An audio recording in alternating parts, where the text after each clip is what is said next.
Greetings, everyone. I'm Mike Begg, head of BMO's Commercial Bank Canada Real Estate Finance Team. Thank you all for joining us today. For these events we run regionally across Canada, we are excited to be joined by industry leaders who are actively involved in the Canadian housing market and have perspective on trends and outlook for what's ahead. It's always an informative discussion. We have a lot to cover over the next hour, so I'll walk through the agenda quickly and then we'll get started. We'll start with Doug Porter, who will kick us off with an economic update. As chief economist, Doug has over 30 years' experience analyzing global economies and financial markets.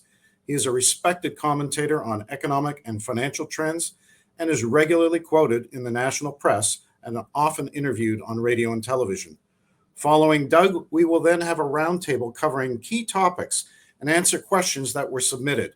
For that, we'll be joined by Peter Gilgren, Chairman and CEO of Mattamy Asset Management, Inc., one of Canada's most successful entrepreneurs and a generous philanthropist to our healthcare system. Moderating that discussion is BMO's Andrew Strongman. As the Greater Toronto Area and Southern Ontario Regional Team Leader on my national leadership team, Andrew brings over 25 years' experience in finance, progressing through a number of roles within commercial real estate finance. Before we get started, if you are watching the event on a desktop or a laptop, you will see a chat box next to the video screen. Please feel free to use it at any time during the presentation to submit questions to the panelists. Additionally, below the video screen, you will see a link to a survey. We welcome your feedback so we can better shape future events like this one. With that, I'll now turn it over to you, Doug. Well, thank you very much, Mike, and good afternoon, everyone. I just echo Mike's comment, thanking you for joining us here today. So basically, over the next 20 minutes or so, I'm going to try to give you a whirlwind tour of the economic outlook to hopefully set the stage for the panel discussion afterwards. So got a lot to cover, so let's get right into it. If we could just turn to the first chart, please, starting with the big picture in terms of how the financial markets have fared in 2022. The vertical line on each one of these charts shows the day that Russia invaded Ukraine. And I just want to step back for a moment and just reassert the point that we had a very serious inflation episode on our hands even before the invasion of Ukraine. If we think back to February, at that point, the US already had an 8% inflation rate. Canada already had a 6% inflation rate. Certainly, the invasion made a bad situation worse. But as I said, we had a fundamentally tough inflation picture already. And for instance, if we look at some commodity prices, while they did spike in the days after the invasion, most are basically back or below where they were in February. For instance, oil prices, probably the most high-profile commodity, which is on the left there, is actually a little bit lower than it was the day before Russia invaded Ukraine. So yes, as I said, it did make a bad situation worse, but this is not the fundamental factor that's driven inflation higher. And of course, in response, we've had central banks absolutely cranking interest rates this year at a pace that we haven't seen in decades. I've just picked one interest rate here, the US 10-year government bond yield. I would just remind that at the start of the year, it was just 1.5%. We find ourselves today at 4%. That is an enormous move in a short period of time. It makes the so-called taper tantrum back in 2013 look like a garden tea party. This is a move in interest rates that, as I said, we haven't seen in decades, really since the early 1980s. Meanwhile, at the same time, we've had the US dollar just steamrolling against every other currency in the world. And the reason why this is important is it's adding to the inflation pressures in the rest of the world. Basically, the US is exporting its inflation to the rest of us. So economies like Europe, Britain, Japan, Canada are dealing with our own domestic inflation pressures, and then we're getting hit with a double whammy of a weak currency that's lifting the price of all the things we import.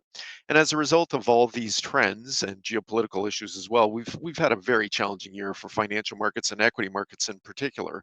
We had a nice bounce in October.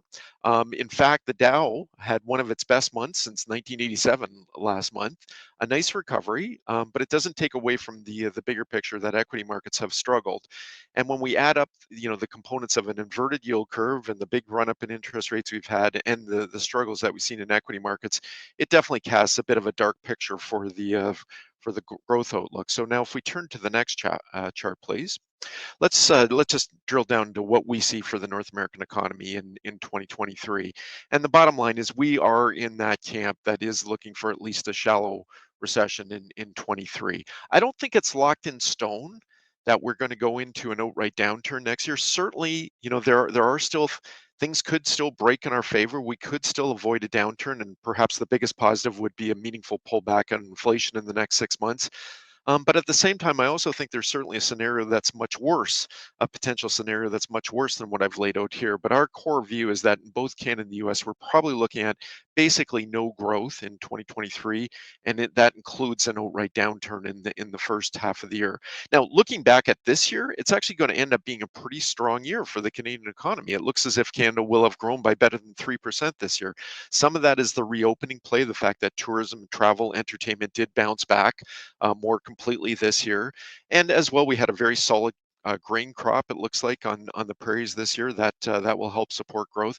And we definitely outdistanced the U.S. The U.S. had really a sort of an average year this year because they had their reopening in 2021.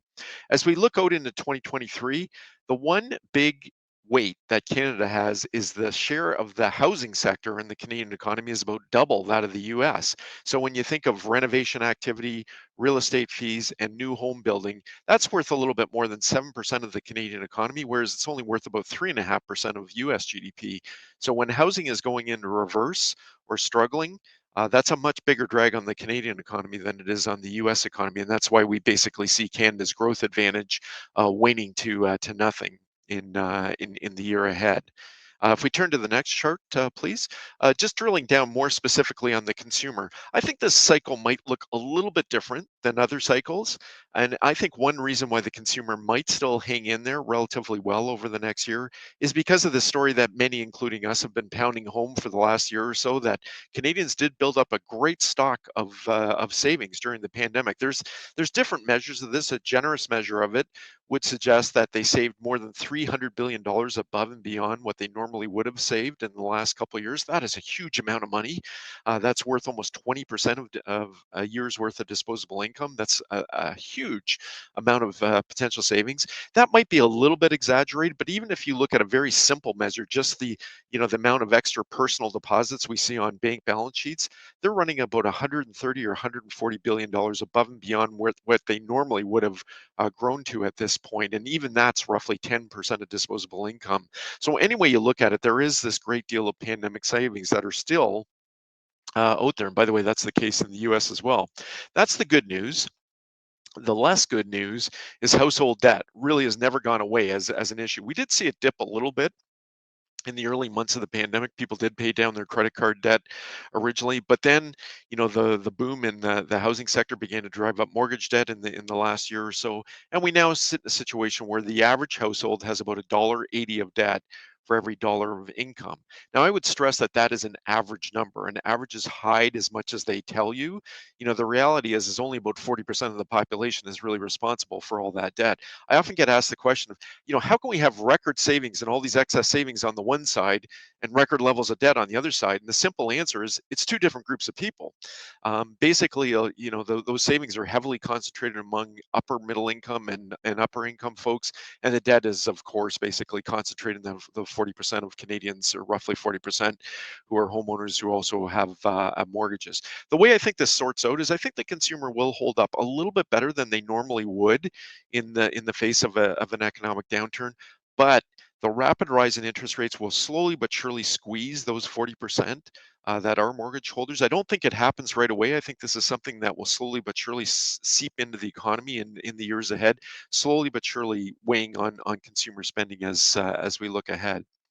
Now, turning to the next chart, there is one other big positive out there for the consumer outlook, and I would assert for the underlying housing outlook too, and that's the job market. We are looking at one of the strongest job markets, one of the healthiest job markets that we have seen in generations, and it goes above and beyond just the unemployment rate, which is basically bouncing along at the lowest levels that we've seen in decades. And by the way, that's not just the story here in North America. That's really a story almost around the industrialized world.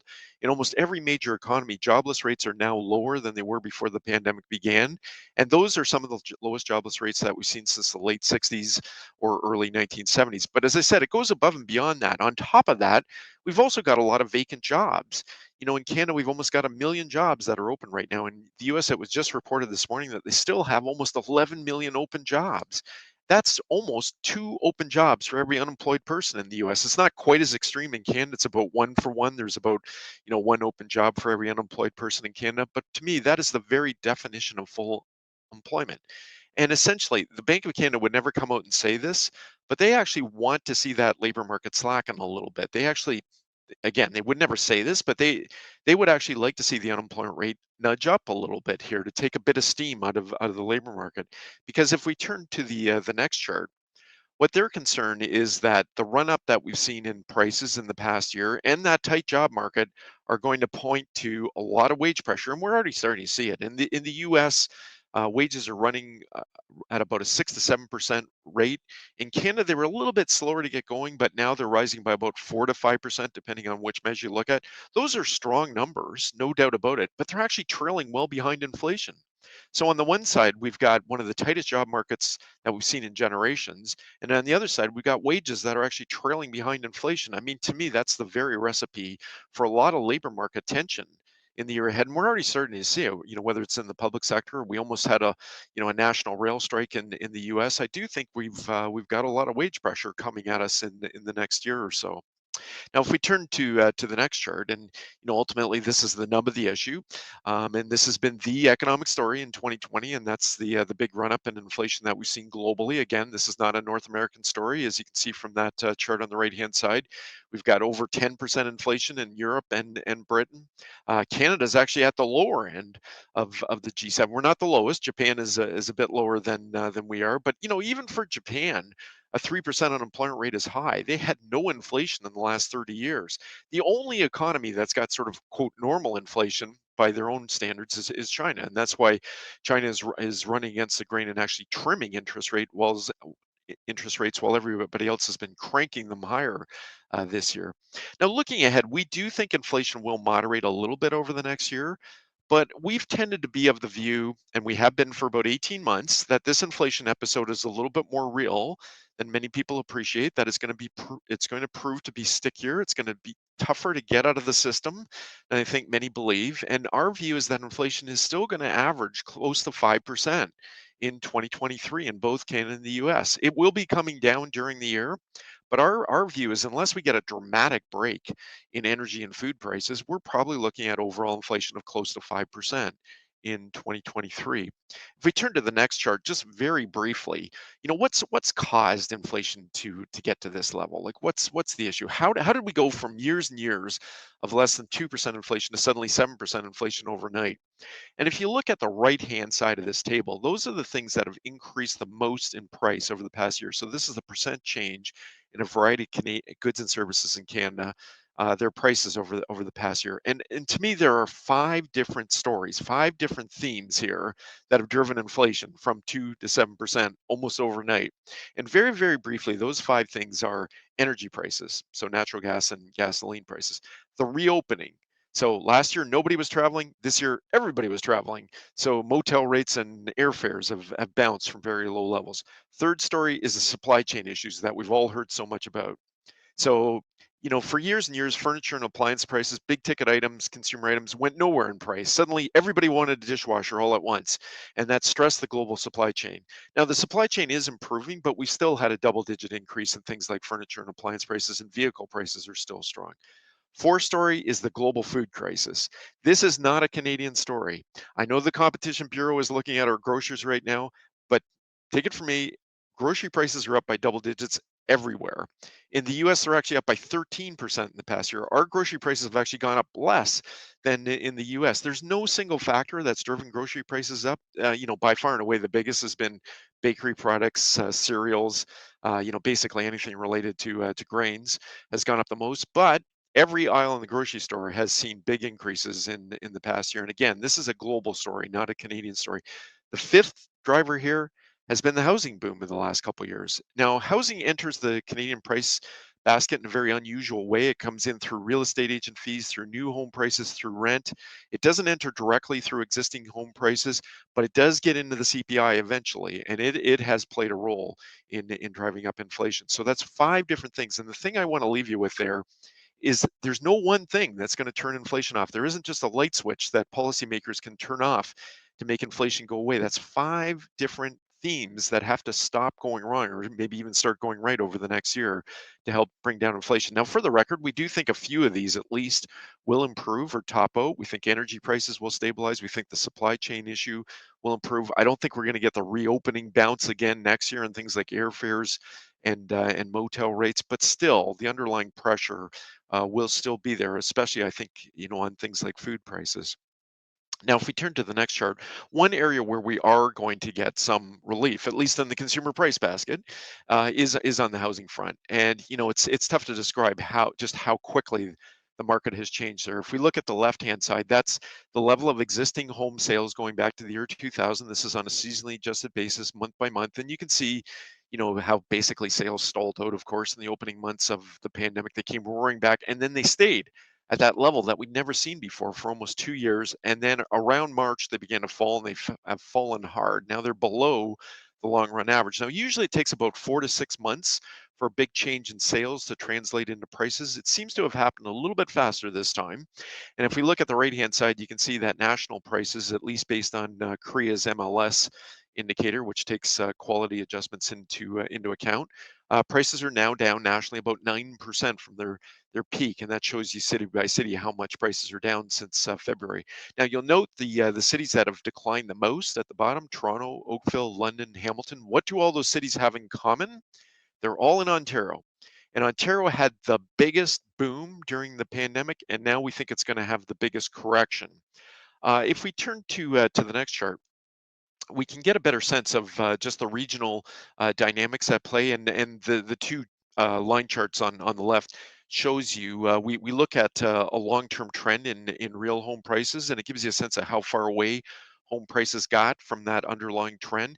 Basically, we were rivaling what happened in the late 1980s in terms of how far above we got that above that long-term trend in real home prices at the peak earlier this year. Now they've come off a lot since that point. They're still above the long-run trend, but the little table on the right gives you a sense by region just how far away we got by region, and it gives you a sense of how different it is by region. Ontario was by far and away the furthest above and beyond its underlying price, more than 50% above. And it wasn't really a GTA story. GTA, what yes, was strong, but it wasn't as strong as some of the smaller cities outside of the GTA and cottage country as well. Meanwhile, looking at the rest of the country, you can see that places like Quebec and Atlantic Canada would be next in line. BC actually didn't get that far above its trend, and most of the prairies are actually below their long run trend. So we don't think they're really going to see much of a correction at all. This is very much so an Ontario story. I know the conventional wisdom among Bay Street economists, and that would include ourselves, is that national home prices are going to decline by about 20 to 25% from the peak. We happen to be in alignment with that view, but I would just stress that we're probably looking at pretty extreme regional differences on that front, and I do think Ontario is going to see a bigger decline than that, whereas a place like the prairies might really see not much of a pullback at all. If we turn to the next chart, please, just as a very quick overview, we took a look at a number of different housing market corrections that we've been through in this country. We identified 7 pretty meaningful corrections that we've been through over the years, looking back over the last 35 years or so. And I think the main point here is there's no cookie cutter pattern here for corrections. They can be of different depth, they can be of different length. Certainly over the years, if you look at the average of the 7, it's a bit instructive. The average decline has been about 15%. And the downturn has lasted about 3 years. The 3-year total does ring about true to me. That does sound about right. I suspect that the downturn in national prices could be a bit more than that normal 15%, just because the buildup to this point was so great. Now, if we turn to the next chart, please. Ultimately, how far we go, how big of a decline we have will come down to how ultimately how far does the Bank of Canada have to go. Now, of course, we just heard from the Bank of Canada last week. They mildly surprised the market by, quote, only hiking by a half a percentage point. The market had been expecting 3/4 of a percentage point. Some called it a blink. I would just stress the point that a 50 basis point move is still very large. No central bank in the last 20 years, no major central bank had hiked 50 basis points until this year. Now, it's almost become de rigueur, if not a 3/4 point hike. The reality is the Bank of Canada has still been the most aggressive central bank out there. They have hiked rates by 3.5 percentage points since the start of the year. Their overnight policy rate of 3.75 is the highest among all major central banks. The Fed is about to leapfrog them. We believe the Fed will hike rates by 3/4 of a percentage point tomorrow. Looking ahead, our view is that the bank is getting close to the end. We're officially calling for 2 more quarter point hikes at each one of the next meetings, and then we think they do pause to reassess. It's entirely possible that they pause at 4% and don't go that extra quarter. It's also possible that they go a wee bit more than that. We happen to believe that 4.25 is about the right level for them to take stock and to stop. We think the Fed's going to do a bit more. And the reason why we think the Fed will do a bit more is inflation pressures are a bit more intense in the US than Canada. We also think that the Canadian consumer is a bit more vulnerable to the rate hikes that we've seen. And so thus the Bank of Canada is likely to pull back and pause before the Fed does.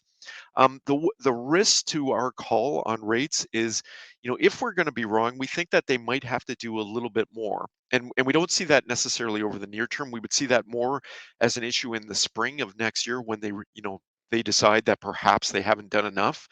That's the point at which I think we might be wrong, that the Fed and the Bank of Canada might have to keep raising rates even in next year. I know there's a big body of opinion out there who believes that rates are going to start getting cut in the second half of next year. We're not in alignment with that. We think that rate cuts are more of a story for 2024 and 2025. That's the point at which we think that inflation will have relented enough for the Bank of Canada to start backing off. We do think longer term interest rates may begin to move lower through the back half of 2023 as the market looks ahead to the possibility for rate cuts in 2024. But at this point, our view is that rates are likely to remain basically stable through 2023. And until the central banks are convinced that they've gotten it under control and it's back to more acceptable levels. If we turn to the next chart, please. Just the last topic I'll touch on before wrapping up is, you might be wondering, well, if the Fed is going to raise interest rates by more than the Bank of Canada, doesn't that spell, a lot of downward pressure on the Canadian dollar? And the short answer is yes, it does. But I would argue that's already happened. That's the reason why the Canadian dollar has weakened so much in the last couple months, is because the market came around to this view that the Fed is going to raise interest rates more than the Bank of Canada, got built into current market pricing, and that's what drove the Canadian dollar down more recently. As we look into 2023, our core view is that the US dollar itself is likely to lose a little bit of altitude next year. It's, as I said at the opening, it's been like a steamroller against every other currency out there. We see it losing a little bit of steam in 2023, and that's the single biggest driver for the Canadian dollar is the US dollar itself. And as the US dollar loses a little bit of altitude, we see the Canadian dollar making a bit of a comeback next year. Final chart, I'll just wrap up before I hand it over, is, as I said, when we look ahead, whether we do go into a recession, how far the Bank of Canada and Fed have to raise rates, it does come down to the inflation outlook. This is our official view on where Canadian US inflation is going to go over the next year and a half. We still see it above 7% or at 7% by the end of this year. We then see it coming down pretty abruptly during the spring. By the end of next year, we've got it at 3.5% in both Canada and the US. That's a good improvement from where we are today, but it's still too hot for comfort for the bank and the Federal Reserve. And ultimately, that's why we don't see interest rate cuts until 2024. That inflation rate at the end of next year is just still a little bit too hot for comfort. And so that's why we see basically the Fed and the Bank of Canada maintaining those rates through next year before they finally relent when we get out into 2024. That's it for the formal part of the presentation. I am now going to pass the baton over to Andrew, who will run the panel discussion. And I thank you very much. Bye now. Thank you, Doug, for your insights and update. We'll now move into the roundtable portion of the event, and thank you to those that submitted questions during the registration. We will address as many as possible. Let's get started. Housing affordability continues to be a contentious topic and a major concern in the Ontario market. A recent CMHC report indicates Ontario needs 1.85 million homes to achieve affordability by 2030. 200,000 people are expected to migrate to Ontario in 2022, and demand seems to be growing versus contracting, which does not bode well for affordability. And earlier this year, there was an Ontario task force report with recommendations to address affordability and housing supply. Peter, what do you think the various levels of government at the federal, provincial, and municipal level can do to alleviate the supply issues? And what is the role of the builder and the developer industry to help? Affordability and supply seem broken, even with the healthy price correction outlook. So how does this get fixed? So let's talk about all three levels of government differently because they all play different roles. So the components of cost include, land, labor, materials, and an absence of excessive taxation. I'd say those are pretty much the four components. And on the federal, there's a few things I think we could think about. Obviously, land supply is primarily a provincial responsibility and it falls under their jurisdiction. However, even at the federal level, there is a significant amount of federal land that's deemed to be surplus that's laying there. And I think that if the federal government were to get really serious about affordable housing, the difference between affordability generally and providing affordable housing for those that are least able to afford any kind of accommodation. So I'm talking about that sector of the market and the economy, that if we were to look at a lot of the surplus federal land that's around and made a concentrated effort and put a real task force onto it and said, how can we convert some of this land into the fabric under which we can build really below market price housing for those that can least afford it. The trick would be to not make a study out of it and have somebody make a career out of making a study about it, to actually put a task force in place to actually get something done. And that could address a certain element of the market that's really underserved today. The other thing the federal government could do really in terms of the labor side, there's a huge shortage of qualified labor. And it drives not only inflation and labor costs, but a reduction in productivity, which of course contributes to increase in cost over time. And our immigration policy right now gives no real credit to skilled trades. So my recommendation would be to encourage and support with our point system the invitation to have skilled tradespeople from around the world come into this country. That's what built our country over the last 150 years, was really skilled immigrants that came to the country and for a generation or two stayed in the construction trades. And then, of course, son, you got to go to university and become a whatever, and get out of my business. And that's all gone away because we haven't been bringing those folks into the country. And lastly, on the taxation side, a huge part of new home prices is something called HST, and a good component of HST is GST, which replaced the old FST. So when that was introduced some 30 years or so ago, at a rate of 7%, was to replace it, and it was a 7% across the board as opposed to a 9% tax on the wholesale price of materials. The wholesale price of materials, if we looked at today, would represent about 1.3% of the price of a house, but the actual GST portion of the HST is about 7%. So there's a huge element of federal taxation baked into the price of every new house. There used to be a rebate for houses under a certain price.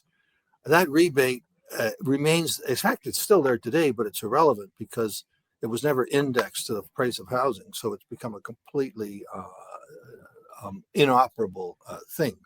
So that's the federal side. On the provincial side, I'm really pleased to see the introduction in Ontario of this Home Built Faster Act, that adopts or proposes to adopt a lot of the recommendations in that task force that you referred to, Andrew, and that was issued in February. There's about 55 recommendations in that task force. And I would say I wholeheartedly agree with about 54 of them. They were really well thought out. The author, the chair of whom was a senior banker not folks from the industry, all that, not a self-serving group of people and one might suspect or whatever. But it was not done by our crowd. It was done with the interests of society at large. And so that's, things like 3 units in a single family zoning, et cetera. But the really significant thing that's sort of addressed there is this thing called development charges. And I want to talk a little bit about that. It's mandated by the province and operated by the lower tier municipalities. And development charges have increased in some cases in the last 20 years by upwards of 500 to 1,000%. You heard that right. What's happening a lot of times with development charges, here's the double irony is this. Operating a municipality, there's a lot of generalized costs that go to replacement of roads, replacement of old bursted water lines, and busted up sidewalks and things like that. When a new community is built, all those services are new. So there's no cost to repair those services in those new communities for 40 or 50 or 60 years, depending. So in fact, even and those communities, however, are subject to the same general level of taxation, even though they need less services. So in fact, what they do is support the existing housing stock and keeping property taxes low. But what's also happening to the new housing sector and therefore to new home buyers, future taxpayers, if you want to look at it that way, is that a lot of the development charges that are being levied, it's been found by many studies. One, for example, C.D. Howe a couple of years ago, there was over $6 billion of money collected for water, new water infrastructure. But in fact, only 60% of it went to new infrastructure, and about 40% went to support existing operations of existing plants.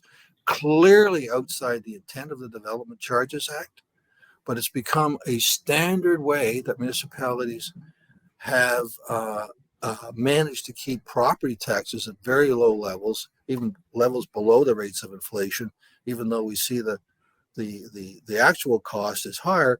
They're supplementing the revenue needed by taking it from development fees, which in fact, of course, take it from the new home buyer. And so that's really something that I think the province has to put their foot down hard. I'd say on the municipal side, I want to talk about attitude a bit. There used to be a service attitude at the municipal level, and that recognizing that if they support the home building industry, they're actually supporting citizenry to get into a house that they can afford. And that somehow has gone away. And, the developer guy is really seen as the ultimate enemy of society by many, and anything you can do to obfuscate, to delay making decisions. 25 years ago, when this whole crisis started, frankly, with some legislation and a sort of an, I don't want to talk like a conspiracy theory or anything, but it was just this whole attitude thing where let's slow things down, slowing down, no houses, less houses is better. And this whole sort of socialistic approach and everything that crept into our society here in Ontario, most explicitly, to be blunt. And I started to see it. And, it was funny. It evidenced itself almost 20 years ago, 17 or 18 years ago. We were starting to have to close our sales offices, not because we didn't have land, but because we all of a sudden couldn't get our land through the system on the same timeline that we had previously. And we had to reduce our ability to produce houses back then by 30 or 40% from what we had been doing, at least 30 or 40%. And again, not because we didn't have the land, but because we couldn't get it approved.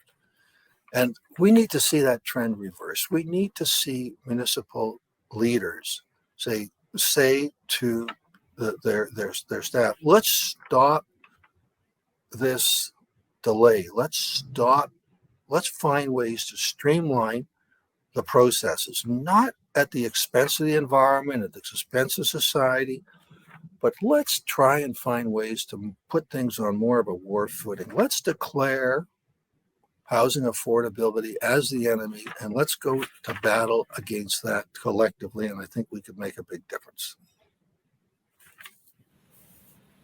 So that's what government can do. And I think what our industry could do is we have to really promote ourselves, not for ourselves, but as advocates for the home buyer. It's an attitude thing with us as well.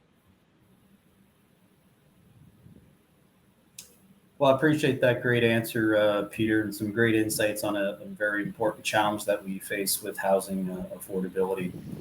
I'm going to shift over to some interest rate questions. Doug, when do you expect this interest rate driven housing correction to bottom?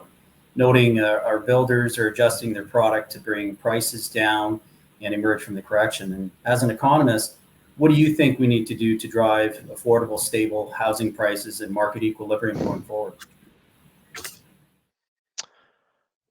Well, I'll start with the easy part, and that's on the interest rate outlook. Well, insofar as that part's easy, I think the message from the governor, banking and the governor last week was fairly clear. First of all, the fact that they actually did slightly surprise the market by going less than what was priced in, I think by itself was a bit of a statement that the bank thinks it's getting closer to the end of the interest rate hikes. They were also careful to point out that they still believe that interest rates may have to go a little bit higher, but I think the body language is that they believe they're getting close to the amount that they have to raise interest rates by.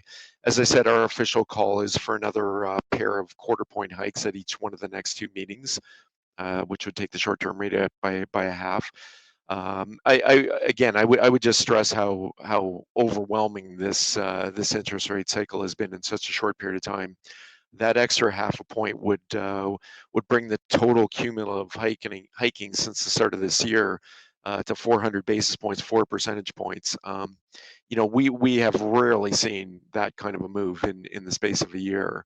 And of course, it's been driven by the fact that central banks around the world really did misjudge the inflation issue that we were dealing with, the severity of it. We believe that 4-point hike is enough to cap inflation. It's going to take a little bit of time. I think we're going to have to be a bit patient. The old rule of thumb is it takes 12 to 18 months for an interest rate hike to fully work its way through the economy, and then it can take even a little bit longer to weigh and to fully work its way through to inflation. I think things are happening a little bit faster in this cycle, so it might not take quite that long, but I think the central banks have to be patient. They have to be careful not to overdo it, and that's going to be a challenge in the next 3 to 6 months, because we're going to go through a period where they think they've done enough, and it could be a little bit of time before inflation actually starts to show the improvement from the rate hikes we've done, and that's going to be a period of anxiety for the central bank when they're worried whether they've done enough or not. I mean, the art of central banking is more of an art than a science. There are a lot of gray areas here, and they have to be careful both not to over tighten, not to raise interest rates too far and overdo it, but they've also got to be careful that they don't underdo it. And and we end up in the the worst possible situation a year from now, where we find we've still got high inflation and we've been dealing with a weak economy. But the short answer to your question is I don't believe rates have to go up a whole lot further from here, because they've already gone up dramatically. In terms of how long this will play out for the housing market, I personally believe that the interest rate hikes we've seen to date have not fully been absorbed by the market. I think there's still a little bit of price discovery going on. I mean, we've seen listings come back down in recent months as a lot of potential sellers have pulled their units from the market, perhaps waiting for a stronger market. And I think we're going to be in a bit of a standoff here for a while. I personally think there is another leg down. As I said, we're in the consensus that looks for about a 20 to 25% decline nationally in home prices, and to date we've seen about a 9 to 10% decline. So we think there is still a bit further of an adjustment to go. In terms of affordability, so full disclosure here, we've definitely been of the view that there are two blades to the scissors here in terms of affordability. There's a supply issue, which Peter laid out extremely well in his very good answer there.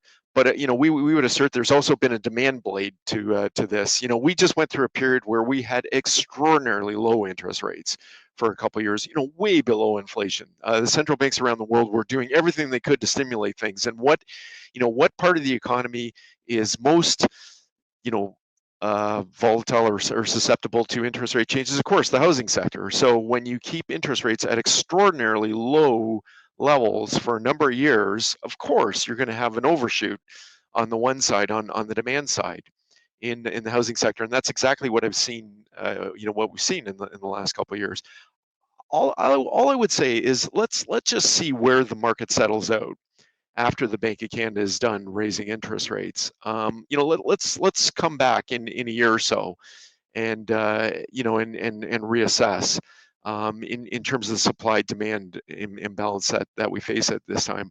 All I will say is there's all kinds of different indicators that have suggested that investment in real estate and the investor class has absolutely grown by leaps and bounds in the last couple of years. Let's see what happens to that group of investors given the big backup in interest rates that we've seen in the past year. Thanks, Doug. That's a great answer. As much or more so than the rest of Canada, Ontario continues to face rising construction and land costs, materials and labor inflation, skilled building trade labor shortages, and generally restrictive municipal policies, as Peter outlined.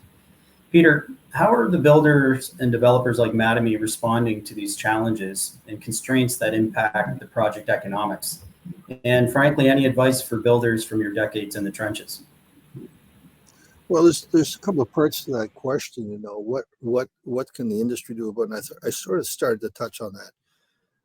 I think we really have to be better at communicating to all levels of government and to the bureaucrats that while we often present ourselves as speaking in a sort of self-serving manner, we're really at the underneath that, we're really representing new home buyers, and we're a flow through. Whatever costs or restrictions are imposed on us as an industry, as long as it's even-handed across the industry, what it comes through as an increase or decrease in the cost of delivering that housing unit to the end consumer. So we have to do a better job of helping folks understand that we're trying to serve a segment of society and provide good, affordable housing to them. And I don't think we've done as good a job of that in the past as we might have. I see some of the folks that speak for us now, some of the industry association leaders are starting to do a much better job of that, and I'm pleased about that.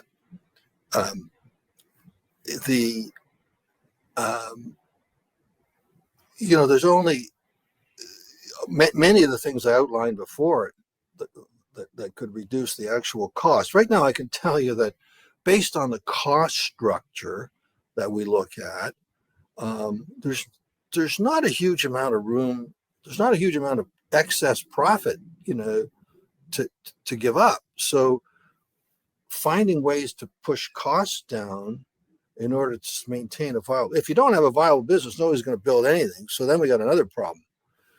People just take their marbles and go home. Today, Mattamy, my company, we build more houses in the U.S. than we do in Canada. We can build for about half the price in the U.S. that we can in Canada, about half the price. I can give you the same house in the U.S. and make a better return.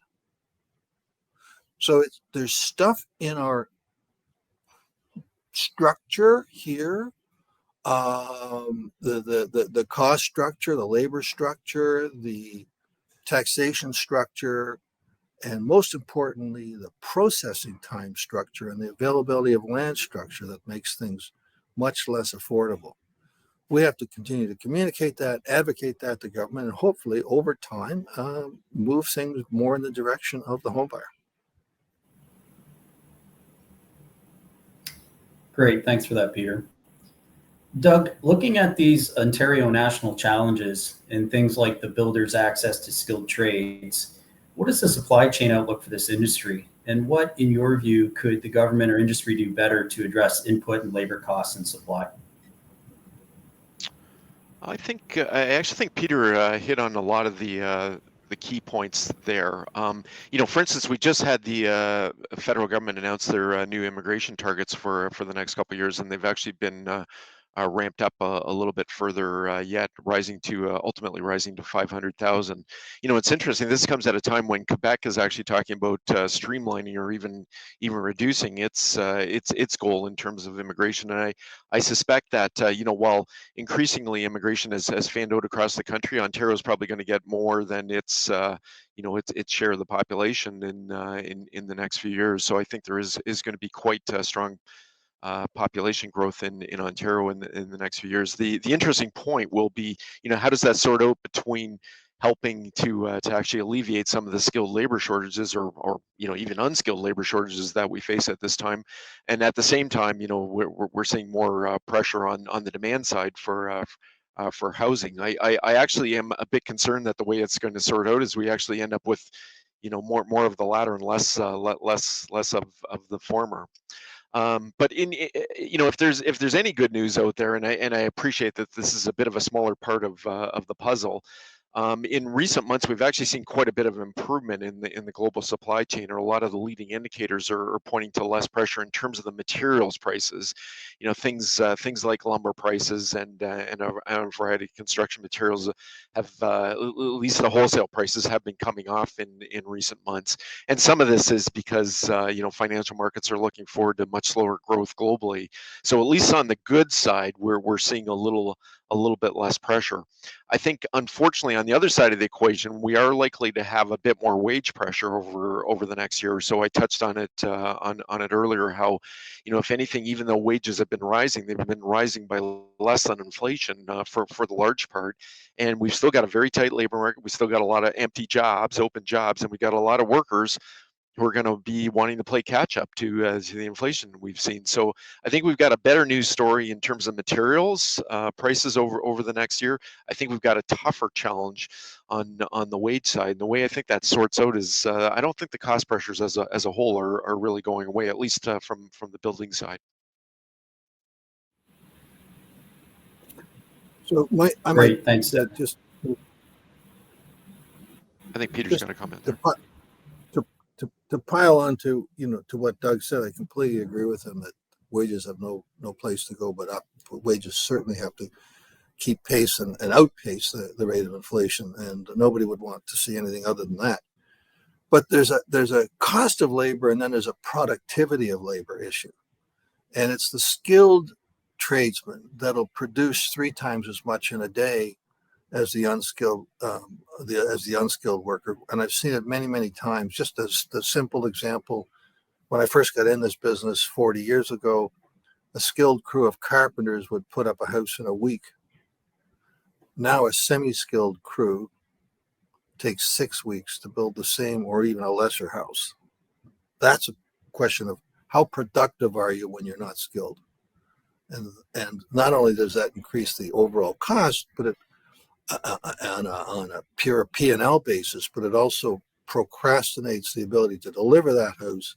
The longer you carry that house, the more investment you have for the longer time, adds to the cost pressure of the house altogether. So there's two components that contribute to those delays. The cycle time of being able to turn dirt into cash, as I call it, when it doubles or triples, it massively impacts the overall price of the end product in a negative way.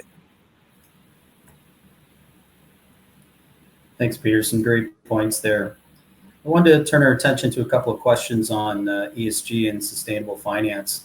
New construction or major renovations can create opportunities to achieve higher ESG standards to reduce CO2 emissions and energy efficiency and cost savings. Buildings account for approximately 30% of total greenhouse gas emissions in Canada, which includes both operational emissions and embodied carbon. Peter, what do you and Mattamy see as the challenges and opportunities in the current market environment for builders like you to support ESG and energy efficiency? Well, first of all, I want to tell you that my new title at the company is Chief Sustainability Officer. So I have a very strong vested interest in seeing us succeed at this. And we're investing a huge amount of time and effort into the E part, particularly not at the expense of S&G, but at the environmental side, the sustainable development side. We're running workshops all across our entire business. In fact, I'm off to one tonight and tomorrow here in Canada, and then next week in two of our offices in the U.S. Where we've put in huge programs in our company where we're starting to measure the embodied carbon in everything we build and the emissions of the built form. We're actually introducing in the next several months working with the Canadian Institute of Chartered Accountants, or now they're called the CPAs, whatever the new title is. We're working with them to develop a parallel accounting system where we account for our carbon, both in terms of carbon tonnage and also in terms of the dollar equivalency to that carbon tonnage, with a view toward measuring our results in total economic system, including the impact of carbon, with a view toward continuing to drive that down. We formed a coalition with others in the building sector and the non-residential building sector.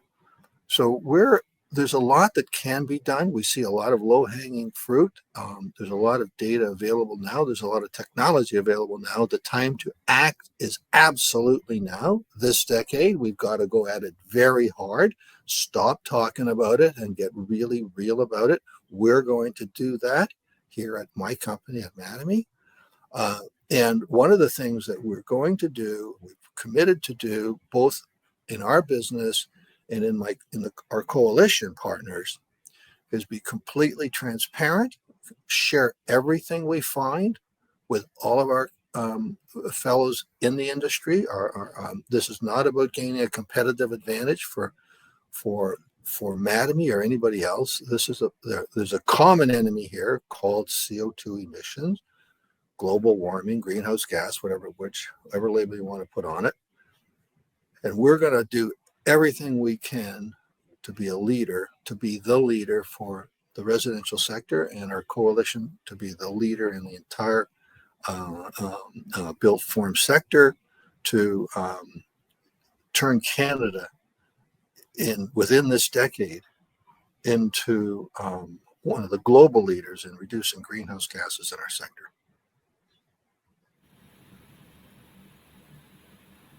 Well, that's great to hear, Peter. And I think a lot of good activities are happening there, and we appreciate that. Mike, what do you think institutions such as banks can do to support the energy efficiency cause? Thanks, Andrew, and I'll try and keep it brief because I know you're close to wrapping up. But banks have to walk the talk with their own premises, whether owned or leased. I think we need to be seen as doing our best to reduce our physical and carbon footprint as much as possible, and supporting our clients in that same goal. ESG is a key component of BMO's purpose statement that aims at growing the good in business and in life. And ESG also relates to housing affordability too, as inefficient buildings burn more energy and cost more to homeowners and renters. Maybe just with the last minute or two, I'll ask one final question. Peter, what property classes will likely, in your opinion, offer the best possible returns in 2023 and beyond? And is Mattamy shifting its strategy at all in face of inflation and rate headwinds to housing markets? Well, of course, you know what my answer is going to be. Look, I'm not qualified to really speak. I'm surprised how well industrial land prices are holding up. For example, I know a little bit about retail. I have had retail over the years, but it's changed so much and continues to change so much that I wouldn't pretend to be knowledgeable enough to comment. What I will say about the residential sector, and we actually just very recently, in the last week or so, released a couple of substantial projects to an investor group, and while what Doug said makes absolute sense on the one hand, this investor group, I guess, has a longer term view, and we priced the units in recognition of what Doug said, that sort of 25% pullback from the March 2022 peak. And the investor group ate the product up, loved it, loved the offering, loved the idea that they could still make a return because rent rates are as high as they are. Interesting. Well, that's great. I really appreciate everybody's input to today's questions. And just as a wrap up, thank you everybody for joining us today. We hope that you enjoyed today's session. And I want to thank you again for taking the time out of your busy day to spend time with us here. And on behalf of BMO, we want you to know that we're thinking of you, your families, and your organizations. We're here to help. We've been through uncertain times over our more than 200-year history. We have a strong capital position, and we're well prepared to serve our clients. Thank you, and have a great day.